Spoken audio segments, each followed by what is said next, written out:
যুবদল ও 2 নং ওয়ার্ড 3 নং ওয়ার্ড প্রতিটা ওয়ার্ডের নেতৃবৃন্দ সকলকে 2 নং ওয়ার্ড পক্ষ থেকে শুভেচ্ছা অভিনন্দন জানাচ্ছি। আমাদের মধ্যে উপস্থিত হয়েছেন কাকুটি ইউনিয়ন বিএনপির সাধারণ সম্পাদক আব্দুল রাসেল ভাই, আমাদের মধ্যে উপস্থিত হয়েছেন কাকুটি ইউনিয়ন বিএনপির সাধারণ সম্পাদক রহমান শফিক ভাই, আমাদের মধ্যে উপস্থিত হয়েছেন কাকুটি ইউনিয়ন বিএনপির সিনিয়র যুগ্ম সম্পাদক জনাব হাবিবুর রহমান শাহিন স্যার, আমাদের মধ্যে মোহাম্মদ ফারুক সাহেব, আমাদের মধ্যে আরো উপস্থিত হয়েছেন 2 নং ওয়ার্ড ও অন্যান্য ওয়ার্ডের অনেক নেতৃবৃন্দ। এ পর্যায়ে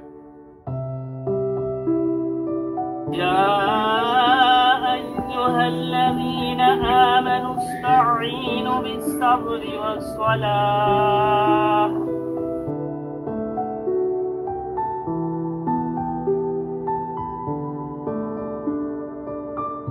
আমি অত্যন্ত খুশি হয়েছি যে ভাই আমাদের মাঝে আজকে এসেছেন এই মসজিদে উদ্বোধন করার কাজে সময় দিয়েছে, এর জন্য আমরা প্রত্যেককে ধন্যবাদ জানাই। ওনার জন্য দোয়া থাকবে, পরিবার